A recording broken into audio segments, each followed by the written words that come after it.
Welcome to Monday Morning Coffee with Inside the Firm. Each week, our hosts will be interviewing local, regional, and national business leaders to give you an inside peek into how they lead their business to success in the ever-competitive business climate. Welcome to another episode of Inside the Firm. This is a Monday morning edition with your host today is Alex Gore. I'm here with Kermit Baker, who is the Chief Economist for the American Institute of Architects in Washington, D.C. In this capacity, he analyzes business and construction trends for the U.S. economy and examines their impact on AIA members and the architecture profession. He has received a master's degree in urban planning from Harvard and owns a PhD from MIT in the same field. Kermit, welcome inside the firm. Alex, great to be with you today. My first question is, how do you go from planning to being an economist? What is the relevant through line there that brings you to where you are today? Well, actually, there is a straight line there. When in the doctoral program I was in urban planning, the requirements were that you picked a discipline. Could be political science, could be psychology, could be engineering. I picked economics.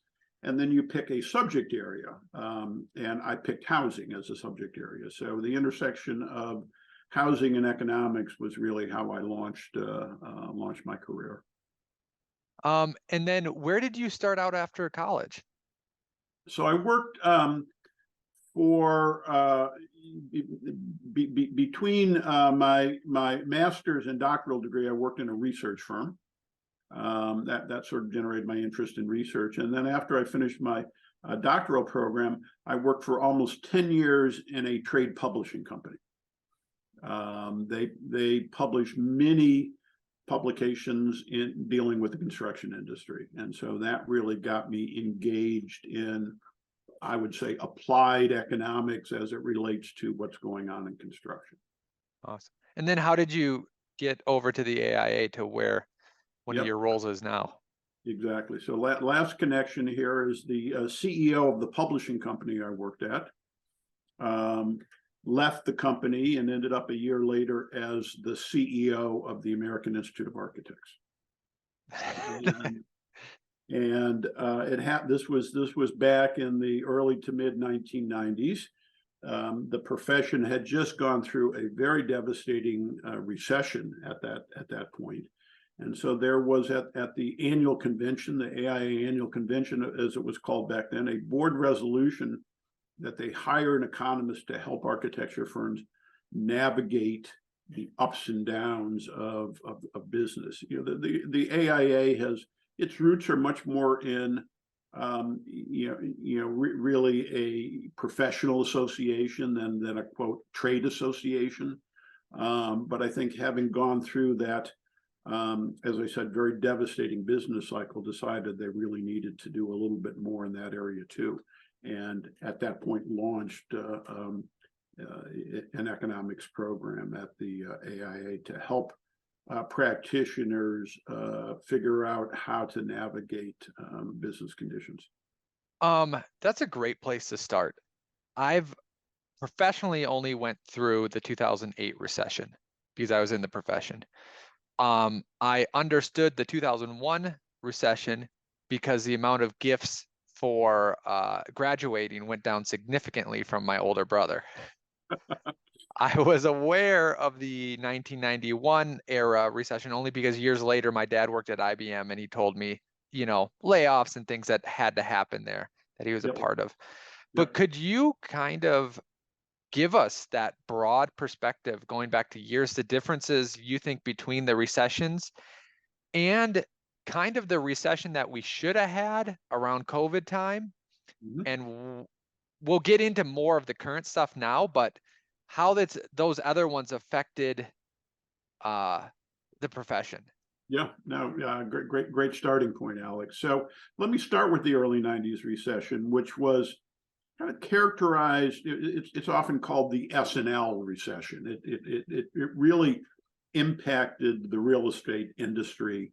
Problems for lending institutions, made it very difficult for getting money in the real estate and construction sector, and that's why architecture firms had such a difficult time during that recession. A statistic I've heard that I've never been able to replicate, and I'm not sure if it's true, is that 25% of architecture firms went out of business during that early 90s recession. Now, the one you talked about after that, the 2001, the dot-com recession, was really more of a technology-based recession. That was, the technology world just sort of, got ahead of itself, and a lot of money was pumped in, and a lot of that didn't pan out. So that actually was not a terribly bad time for architecture firms because it didn't affect construction or real estate.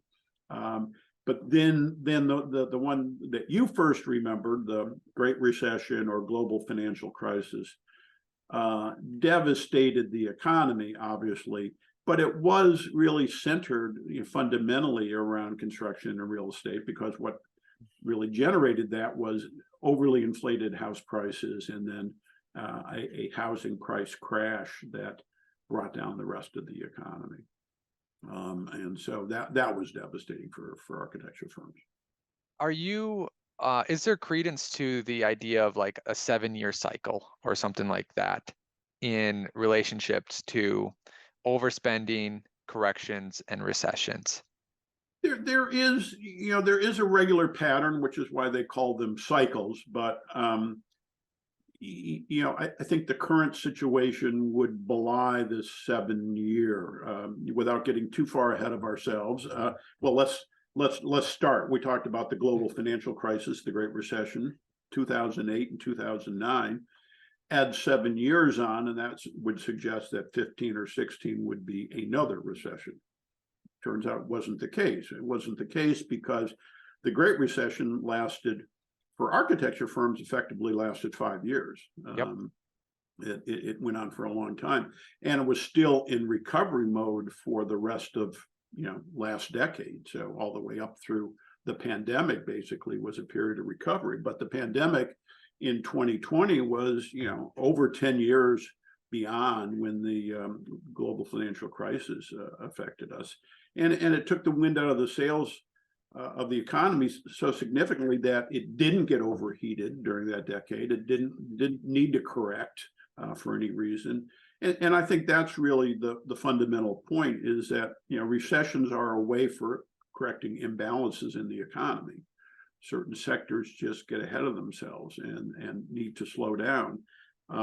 And is that 7 years? Is that 5 years? Is that 3 years? Is it 10 years? Kind of depends on the economic circumstances. I think it's a little difficult to really simplify how frequently they occur. Yeah. So you went over, and it makes sense how each one of those recessions had a slightly different effect and cause, but they happen, let's just not say on 7 years, but every 10 years, something like that. Yep. There was a recession in the 70s. My brain doesn't go back too much behind that for recessions until the Great Depression.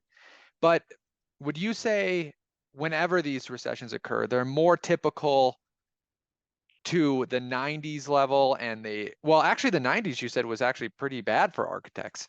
The Yep. 2001 level recession, or like a 2008 level, trying to gauge, it seems like 2008 and 1991, would you say, were actually pretty big ones? Pretty big for architecture firms. I would say the early 90s one for the economy was kind of middle of the road. Certainly not nearly as severe as the Great Recession. The Great Recession, I think it's fair to say, was second only to the Great Depression in terms of its severity, in terms of how widespread the impact was, and how devastating it was for the broader economy. Yeah.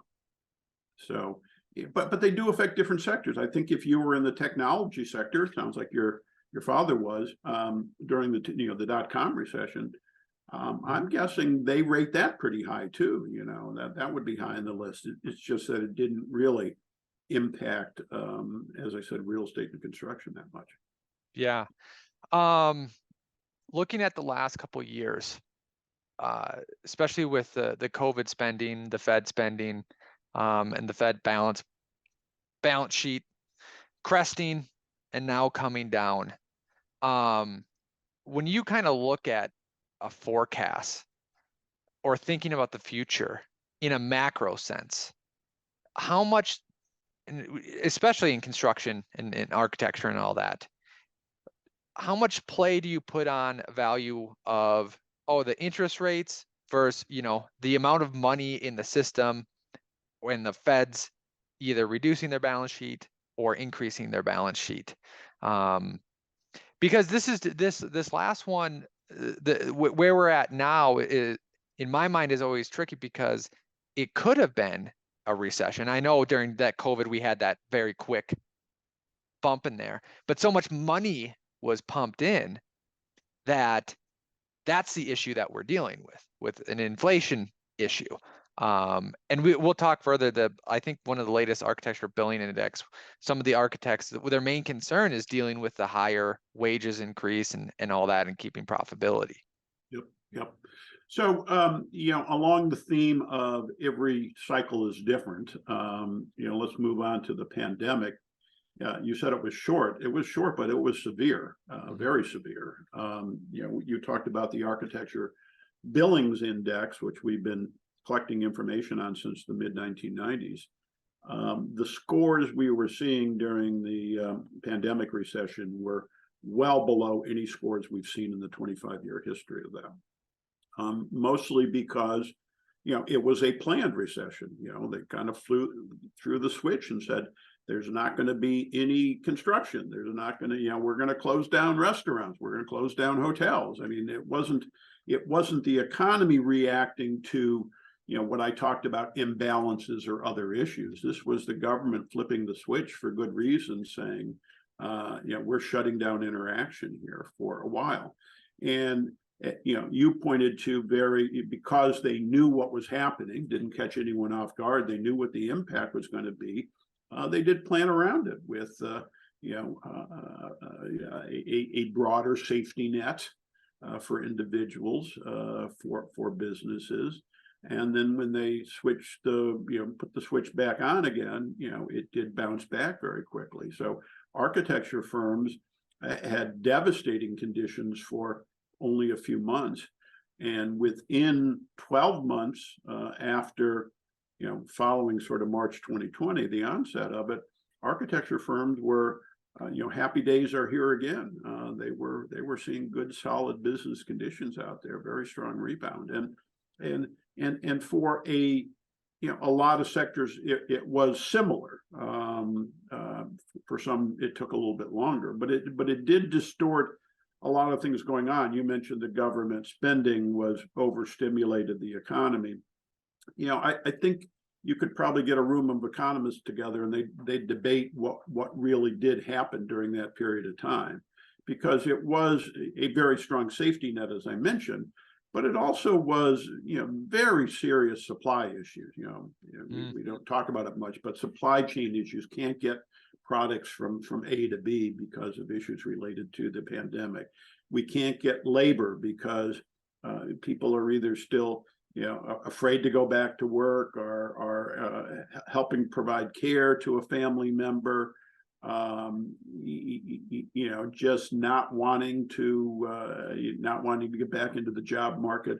So between the supply chain problems and the labor problems, a lot of industries, a lot of professions, not only architecture, had just had trouble sort of getting back to normal. Yeah, and let's kind of look at that. I want to bring up, and I will try to share my screen here if I can. There it is. Okay, this is November 2023. AIA. Is that the most recent one? Yeah, the December one just came out earlier this week. Okay. We can stick with this one because I just thought it was very, very interesting. Do you write this or does someone else write this? Someone on our staff writes it. I don't write it. Gotcha. Inflation here's persists, but interest rates relief may be coming. Mm-hmm. What do you think about that? The data today came on with a good GDP. how much are these interest rates affecting the construction industry, you think? I think they're affecting it a lot with a lag. I mean, the construction industry was incredibly strong in 2023, even though interest rates were moving up at kind of historically fast rates. And a lot of that has to do with the fact that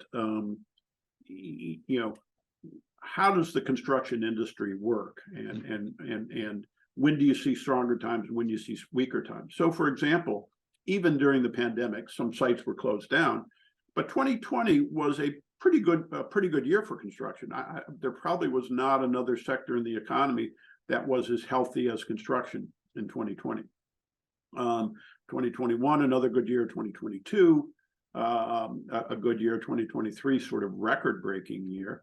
2024, and according to a consensus forecast that we manage at the AIA, 2025 are going to be very weak years for construction, and it has a lot to do with the cycle of a construction project. I mean, you're familiar with this, Alex, but from the time a project is a gleam in the eye of a developer until it is occupied is going to be 3, 4, 5 years. Yep. And so, the first 6 to 9 months easily will be, design activity, no construction, and you kind of stop that process for bids and other sorts of things, and then you begin on construction. But once you're, actively engaged in building a project, there's enough sort of resources sunk in that if interest rates go up or something else happens, number one, you probably already have your financing. But regardless, you don't stop work on that project. You don't abandon that project. You continue along with it, even though conditions are not nearly as favorable as they might have been when you made the decision to go ahead. So it's what we economists call a sort of a lagging industry. All of the decisions that generated that project are historical now, and you're just sort of riding the momentum to get it through. And so that's why you see construction activity kind of lagging the rest of the economy by a year and a half, something like that, in terms of the strength in that sector versus the strength in other sectors of the economy. And just to add on top of that, if you're doing any project of significant size, and I would say that's over 50 units, slash mixed use to a bigger development project, anything like that, from the time that they sign the architect, it's a year to 3 years to get through the process in some cities slash states. So more regulated states and cities like Denver, Colorado, California, New York. So that's a huge leg, because if someone in construction decided that they were going to build a big significant project in Denver, now you're not putting shovels in for probably a year and a half. And that's probably the leg that you're talking about. So basically is what you're saying is all those projects that are getting completed now over the next 6 months, there's not enough to replicate it, to replace, to fill the void. And it can't move fast enough to fill that leg that's going to exist. That's exactly why the construction industry watches our architecture billings index so closely, because it tells them, what is designed today is something that's going to be constructed in all likelihood, as we just said, 12, 18, 24 months from now. And so it's an eye into the future of where things are going. And architecture firms have been seeing fairly weak conditions for over a year now. And so that does portend some weakness in construction down the road, obviously. Yeah. Do you want to explain this graph here? Because it kind of just dovetails into exactly what you were saying. Yeah. So that's a way. So we talked a little bit about our billings index, and that's the key indicator that we develop in this survey. But we also ask about other things that are going on at architecture firms. And the first thing, kind of what leads the process is a client, a developer, an owner, whatever, saying, "Hey, I'm thinking about putting up a new office building or whatever else. Wanted to get some ideas from you. Wanted to noodle around on that." That is, by our terminology, a project inquiry. So it's some sense that there may be work on a project somewhere down the road. Who knows how far down the road? Who knows whether it's going to materialize or not? But it's generally, a temperature reading about the level of interest in future development. The real significant indicator, though, or the step is when they actually contract with an architecture firm to start working on a project. That can be literally a contract, or it can be a handshake. It's something we tell architecture firms, some sort of arrangement that you can bill against is what we call a design contract. And that's the start of a new project coming on that's going to result in billings down the road. Now, billings, the main indicator we track there is really work that's being finished up, right? By the time you're billing for it, you've completed that work already. So that's sort of, in some sense, the final stage of what's going on in this process. So we use inquiries and new design contracts as a way of kind of pointing to where billings are going to go, because all the research we have done on this looks at the relationship between architecture firm billings and construction activity. What's the timing of that? What's the magnitude of that, and things like that. So this graph is trying to show those relationships between those various phases. Yeah, and the design contracts, you are absolutely right that billings are normally, at completion, at the stages, at the phases of work. But the design contracts also kind of mimic the billings as well, because a lot of times you'll have a deposit, Yep. And that's a bill right there. Yep. And this basically from August curves way down, and then in November it starts to curve back up to normal. I would agree that our firm, beginning this new year, inquiries have been way up in this new year.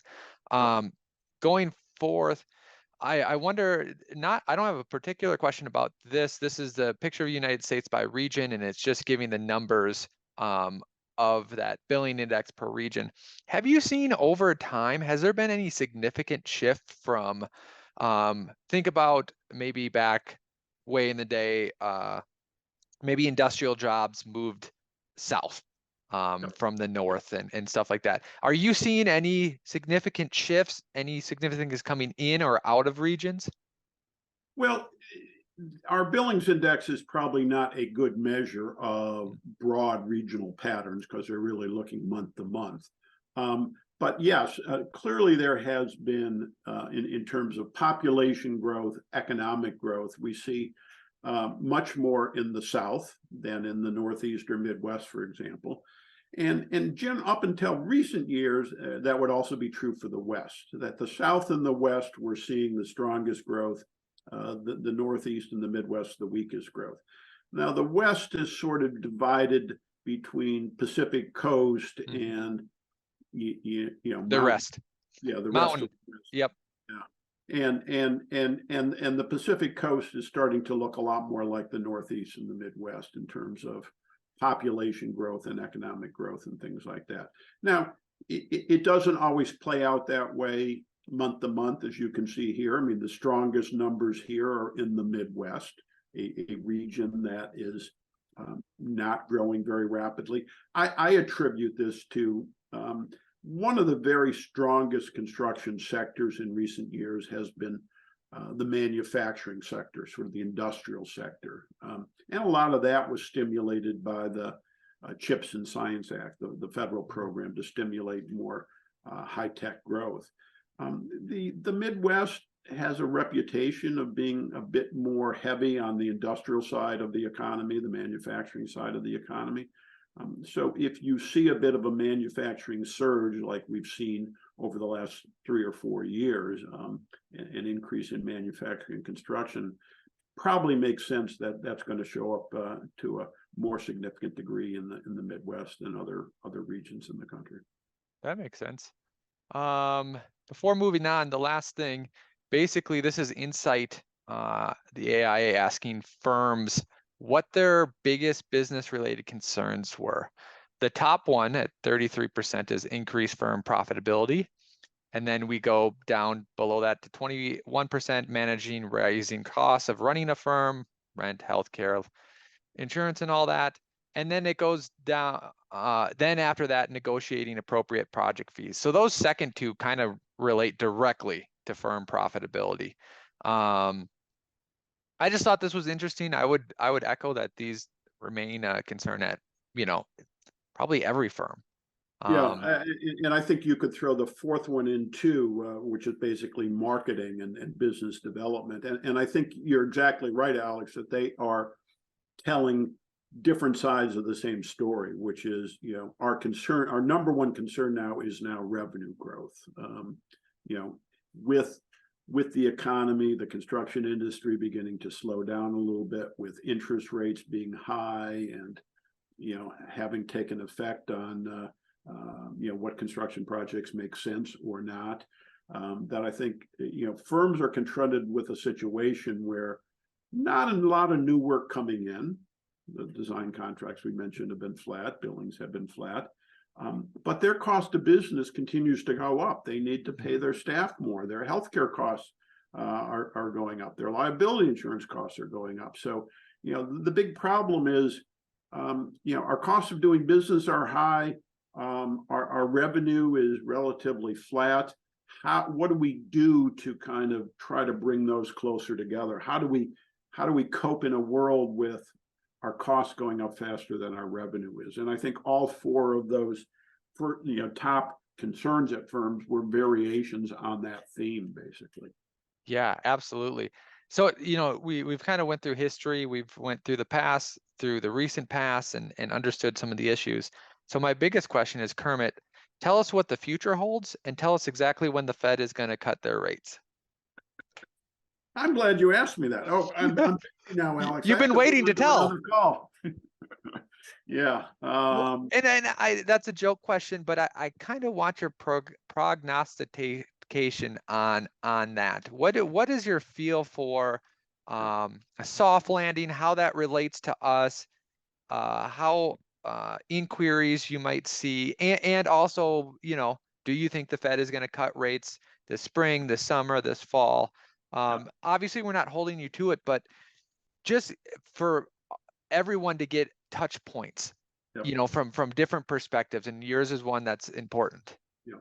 So let me start by affirming, the basis of your question, which is that access to credit and financing costs are the number one concern for the construction industry now, and that's ultimately what has slowed down this entire industry. It's a very interest rate sensitive industry, and so rates going up, as long rates did, almost doubled, short-term rates even much more. That has really slowed things down. So let me give you a little context. Over the last, so the Fed stopped the last interest rate hike by the Federal Reserve Board was July of last year. Over the last 40 years or so, the time between the last interest rate hike by the Fed and the first interest rate cut was 8 months. So if you do the math, that would say, on average, we should see a cut in March. That's 8 months after the last hike. Now, obviously, as we talked about, every cycle is different. Does 8 months look to be a good target this time? And I would say probably not. I would agree. And the reason being that, generally, the Fed, because of the delays in which higher interest rates impact the economy, overshoot the mark. And by the time they stop raising rates, the economy is headed into a recession, and therefore they need to try to catch up with that by lowering rates. the situation now is the Fed raising rates has slowed inflation pretty dramatically, almost down as low as they want it to go, almost down to their 2% target. But not really. We do see spikes in things. We've seen, oil go up and down. We've seen some commodities go up and down. Labor costs because of shortages continue to go up. So I think the Fed would be is pretty clear in saying we like the direction that inflation is going, but we're not convinced that we're totally done yet. We're going to continue to monitor it closely. So, that's a reason to hold off a little bit. The reason to move ahead is the economy's weak. We're losing jobs. There's other issues. Well, the economy is not weak. You mentioned the 3.3% GDP number that came out this morning for fourth quarter growth. We're still creating new payroll positions at accelerated rates. As much as they've slowed down, they're still well above what they would be in normal times. I mean, we're still creating 2.5, 3 million jobs a year. In a normal good year, 2 to 2.5 million is considered a great number. So we don't have problems in the job market now. We don't apparently have problems in the economy if it grew 3.3% in the fourth quarter. So the reason that we would start lowering rates to stimulate the economy, we don't really need to. And we can focus much more on, let's make sure we got inflation right. And we don't have to bail out the economy because the economy doesn't seem to be in trouble. Now, as soon as the job numbers start going down, as soon as there's signs that there's lower economic growth, the Fed is going to have to jump in and lower rates. But I don't think there's any urgency now to do that. And so I think they're going to continue to monitor inflation and continue to monitor economic growth. And until they're either convinced inflation is really under control or our actions have really harmed the economy, I think they're probably pretty happy to just sit tight. And do you think that architecture billings will be suppressed until they make that change? Yes, I think architecture billings were very weak in the fourth quarter of last year, kind of as you suggested. We're seeing some movement in inquiries. We're not seeing any movement really in new design contracts. So there's nothing that suggests that billings are going to start picking up again anytime soon. And so I think interest rates have stabilized. I think this little tick down in long-term rates is what's generating these inquiries that you and I both talked about before, that, rates look like they've peaked and they're coming down again. Maybe we can start looking at dusting off some of these plans and seeing if some of these projects make sense again. But I think, I think we're not going to see a rush to suddenly go back in and start moving ahead with projects, particularly in the commercial sector. We haven't talked too much about various sectors, but commercial activity like offices, retail, hotels, and things like that seem to be under a lot of pressure now, and there just doesn't seem like there's any signs that those sectors are going to pick up anytime soon. Yeah, interesting. Well, I know that maybe wasn't a high note for some people, but a realistic note to mean people need to focus on the efficiency of their firm, broadening their markets, and all that. I appreciate this talk immensely. It was great to finally meet you. We talk about the AIA billing reports all the time and mention you probably every couple months. So I'm glad you could actually join us in the podcast. Alex, good chatting with you today. Awesome. Thank you, Kermit. Bye-bye now.